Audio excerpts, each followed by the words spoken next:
Saudações a todos. Novamente mais um vídeo de comentários gerais e de, vamos dizer assim, que incorpora as dúvidas reportadas. Bom, dê like, comente no Google Classroom, aquela balela de sempre, e lembrar que o PDF ele é um resumo onde nós estamos extraindo as informações principais dessa referência 1, que é a apostila do Brito, e como material complementar a gente tem ainda a apostila do Departamento de Física, elaborada pelo professor Marinônio, e eu sugiro o livro do Vuolo.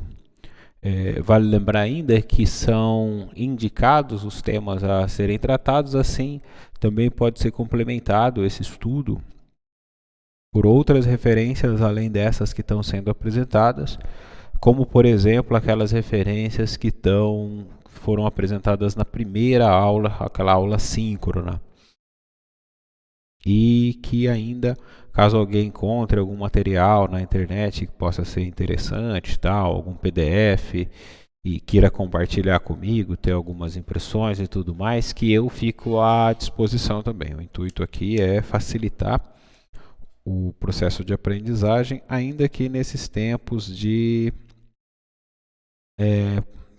ensino remoto, tal, que a gente sabe que não é o ideal pela forma como a disciplina foi concebida. Então, vamos seguir, né? A gente estava falando no último vídeo sobre gráficos com escalas lineares, né? A gente fez um exemplo de cálculo grosseiro, né, da equação da reta e tudo mais. E a ideia agora é que a gente possa fazer uma avaliação um pouco mais precisa desses parâmetros da reta. E para tanto a gente vai lançar mão de duas metodologias. Um método é o método manual, aquele que a gente não dispõe de um computador com programas, ou de um celular, ou até mesmo de uma boa calculadora.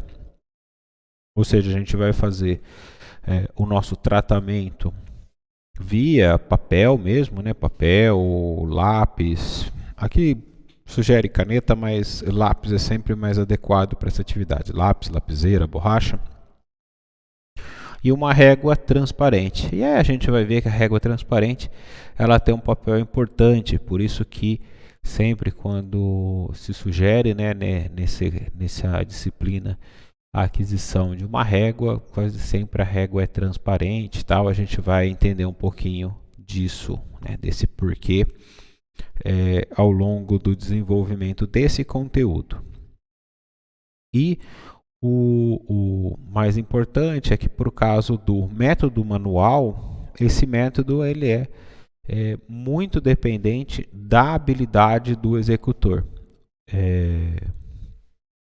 Ou seja, pode ter algumas oscilações baseadas na pessoa que está desenvolvendo o método. E ele funciona, né, de melhor maneira, né, se as escalas forem adequadamente escolhidas. Aquelas regras de como se produzir um bom gráfico, né, que o gráfico deve ocupar toda a folha, tal, de uns 2 vídeos atrás, se eu não estou enganado. Então, para ilustrar esse procedimento foi todo extraído da referência 1, né? Tanto essa figura como os passos do método. Tá? Ela só teve uma reescrita para proporcionar um texto mais enxuto, né? A fim de minimizar tamanho e tudo mais, tal. Por isso que é recomendado fortemente a leitura da referência 1. Então eu vou vir alternando, né, entre os métodos, entre os passos do método que está sendo proposto e essa figura que é a figura que ilustra o método manual para determinar os parâmetros da reta. Então vamos lá. Então,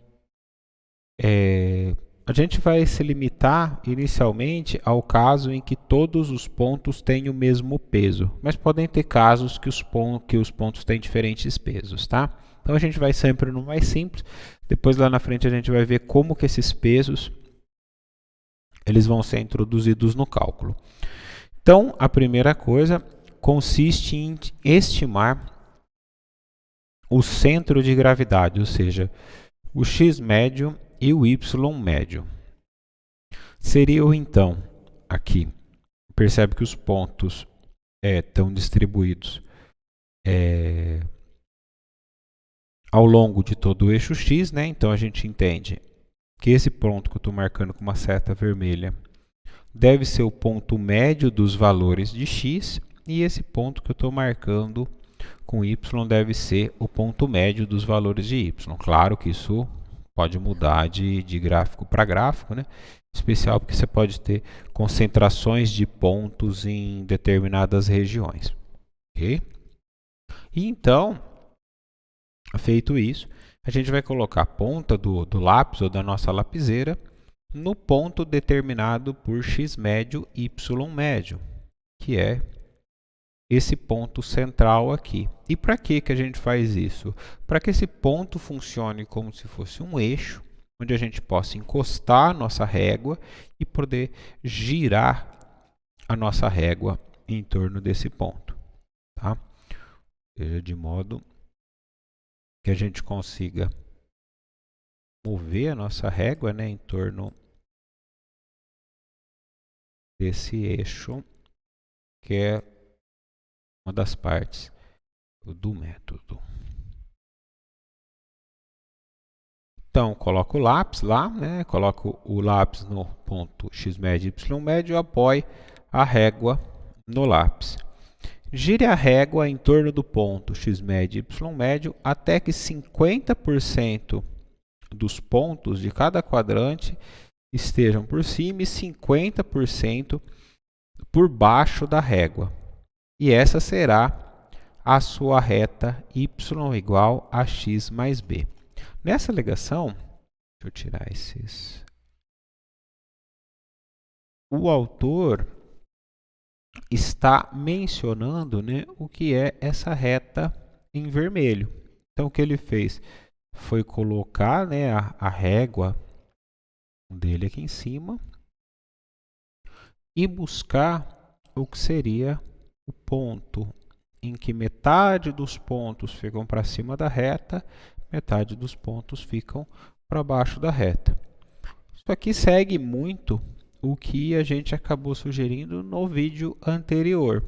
Só que lá a gente fez uma aproximação inicial, grosseira e tudo mais. Mas ele se refere a esse passo 3, a essa reta em vermelho. Vou ver, está em vermelho. Aí, o procedimento é o seguinte. A gente vai apoiar de novo o nosso lápis, né, no ponto x médio e y médio, encostar a régua e girar ela até ficar aproximadamente 16% dos pontos de cada quadrante na parte de baixo e 84% na parte de cima. E assim a gente vai gerar uma reta, que é a reta y igual y médio, mais a mínimo, que multiplica x menos x médio. Então aqui a gente vai encontrar, né, vai definir um valor de A mínimo e um valor de B máximo. Então, vou pegar uma seta aqui. Nós estamos falando, então, nesse caso, de A mínimo e B máximo é essa reta que passa aqui. Porque aqui eu reduzi, né, ao máximo o meu coeficiente angular e aqui eu tenho meu B máximo. Tá? Então a gente pode pode perceber, né, essa questão do que seria 16%. Gente, esses valores, tá? 16%, 84%, tal, é tudo meio que estimado no olho também, tá? Às vezes a gente tem um conjunto muito grande de pontos e tudo mais, a gente faz uma continha ali meio rápido, né, de 15%, 20%, mais ou menos, e por isso que depende muito da habilidade da pessoa que está desenvolvendo o método, tá? Na sequência, a gente vai fazer algo similar, só que girando para o outro sentido, a fim de obter o B mínimo e o A máximo, tá? Então, isso vai ser colocado aqui no passo 4, que é apoie novamente a régua e o lápis, gira em torno do ponto x médio e y médio até deixar aproximadamente 16 dos pontos no quadrante abaixo e 84% não, no passo 5, né? Mesma coisa, de modo a deixar 16% dos pontos no quadrante acima e 84% abaixo. E aí a gente vai acabar obtendo a reta y igual y médio mais a máximo, agora, né? Porque a gente aumentou a inclinação e, por consequência, B mínimo, uma vez que a gente está girando em torno do eixo médio. Aí tem um comentário, né? Note que a região delimitada pelas retas de inclinação máxima e mínima fica aproximadamente 68% dos pontos experimentais, que é consistente com o conceito de desvio padrão por uma distribuição normal. A gente vai retomar esse ponto, tá? Lá na frente, porque por uma questão de simplicidade eu fiz uma inversão, né, de algumas coisas na apostila, porque eu acredito que é mais fácil aprender determinados conteúdos primeiro e depois outros conteúdos, discordando da maneira como é apresentada pelo autor. Então, por isso que eu estou me justificando aqui. E se a apreciação foi correta, a reta média, né, deve ficar no meio das retas com inclinação mínima e máxima. Aqui, né, a gente pode até verificar depois, né? Eu gosto de fazer essa verificação depois com um compasso, né? Pega uma abertura do compasso.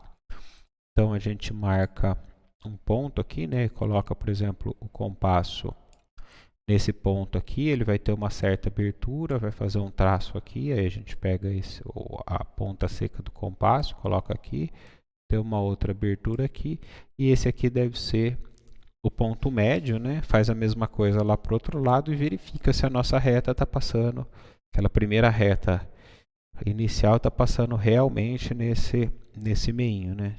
Então aqui eu teria algo assim, esse aqui eu teria algo assim. E aí a gente pode até apagar aquela reta inicial, né, e passar a nossa reta média por esses pontos aqui, que deve ser apaga tudo, né? E aí fica com esses dois pontos, os dois pontos definem a reta e aí deve ser o melhor ajuste possível para nossa reta. E aí nos cabe determinar os valores de A e de B, né? Assim com os erros padrões nesses parâmetros. E para isso a gente vai usar as equações 1, 2, 3 e 4. Ok? Onde visualmente, né, como eu mostrei ali que seria o procedimento com o compasso, né, o nosso coeficiente angular ele é a média, né, entre a máximo e a mínimo, e o nosso coeficiente linear também pode ser dado pela média de B máximo mais B mínimo, e os nossos desvios, né, relativos, eles acabam sendo dados por essa expressão aqui, né, a máximo menos a mínimo dividido por meio de raiz de n. Esse raiz de n vem lá das aulas lá onde a gente estava definindo desvio relativo, variância e assim por diante. Aqui a gente pode até entrar futuramente em mais detalhes. Então, o método é relativamente objetivo, pois ele, o método ele é relativamente subjetivo, ou seja, depende da apreciação pessoal da pessoa que está desenvolvendo, né, quem está realizando a prática. Se os pontos têm pesos diferentes, aqui a gente pode seguir o mesmo procedimento, mas levando em consideração o peso de cada ponto, né? O peso seria na hora de calcular a média, né? Então a gente vai ponderar, é como se a gente, por exemplo, se aquele ponto tem peso 2, é como se a gente somasse duas vezes aquele ponto e dividisse pelo N que considera aquele peso, né? Um N considerando aquele peso. E o peso de cada ponto deve ser aproximadamente proporcional à inversa da barra de erro. Bom, uma das coisas que a gente pode fazer, e aí é um método que não é subjetivo, né? Ou seja, ele é melhor visto pela comunidade, é empregar o método dos mínimos quadrados. Aqui eu já adianto que para falar um pouco desse método, eu vou ser um tanto quanto superficial, porque eu não sei como está o andamento das aulas de cálculo e a gente vai depender de um conceito lá do cálculo, que é o conceito de ponto de máximo e ponto de mínimo, que está relacionado com a primeira derivada de uma função em relação à variável de interesse, né? Então, eu vou ser bastante superficial e aí eu espero que os alunos possam chamar, caso queiram, uma aula de dúvidas, né, síncrona, para que a gente possa discutir mais detalhadamente esses conceitos. Então, caso o método gráfico não seja desejável, né, o método manual não seja desejável, a gente vai seguir para o método dos mínimos quadrados. Muitas vezes a gente parte diretamente e alguns programas para construção de gráficos já têm exatamente esse método implementado em seus algoritmos. Então a gente vai considerar a equação, né, y é igual a x mais b, e o que a gente busca são os valores de a e de b, e lembrar que o método dos mínimos quadrados ele independe da habilidade do executor, porque a gente vai estar trabalhando com equações baseadas nos pontos que a gente tem. E esse método ele vai consistir em minimizar o erro quadrático médio das medidas que foram tomadas. Só encontrar os valores de a e b que minimizam a função 5, onde y é a reta ajustada que resulta na equação 6.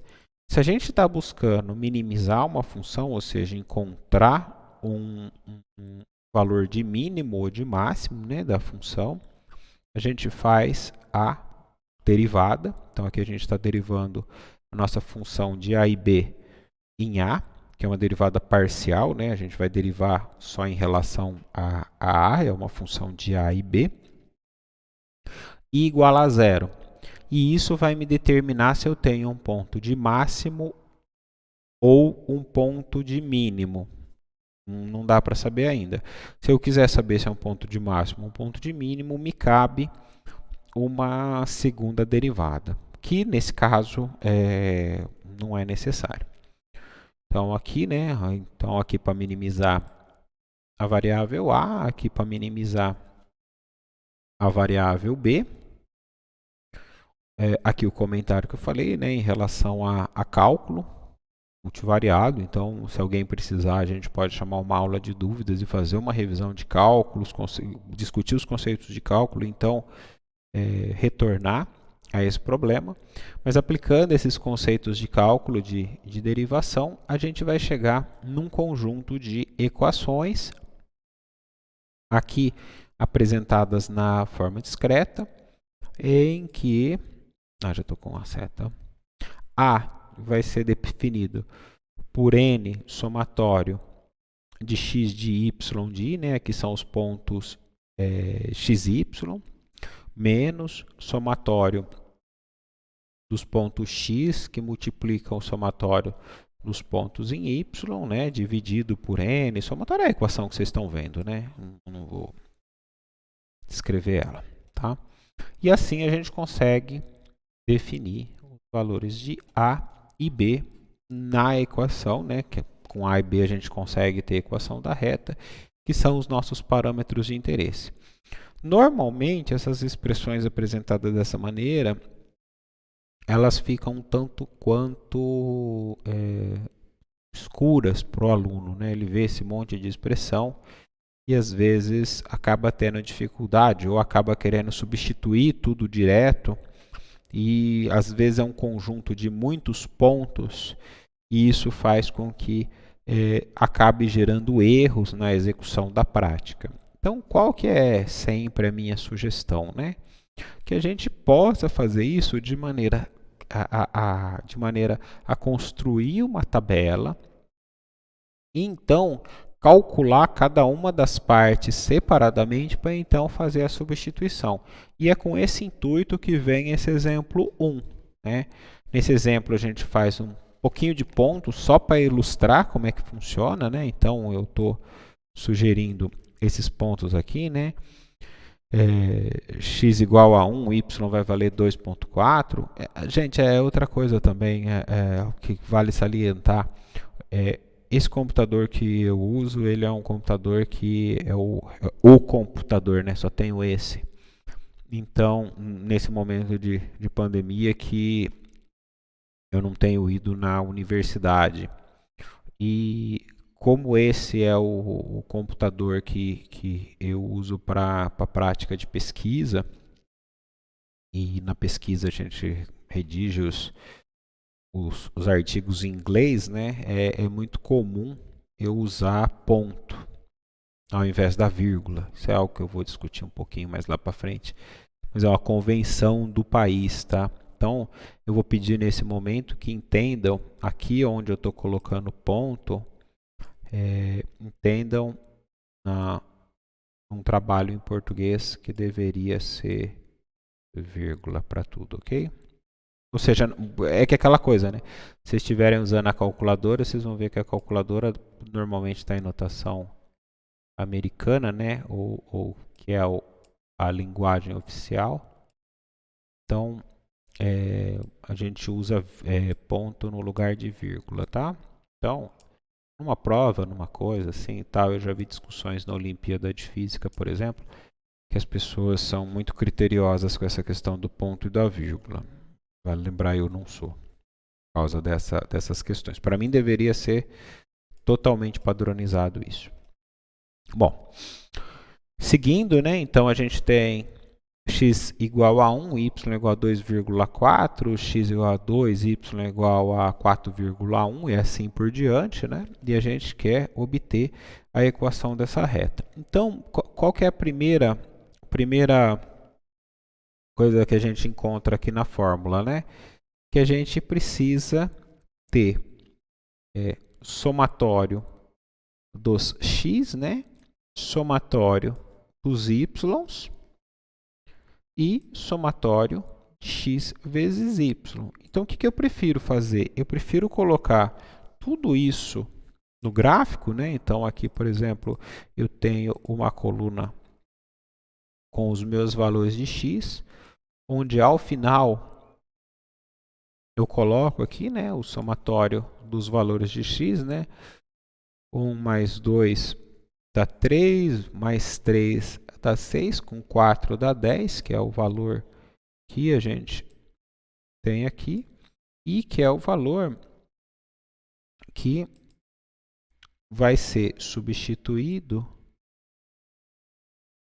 aqui, né? A mesma coisa fez para y, né?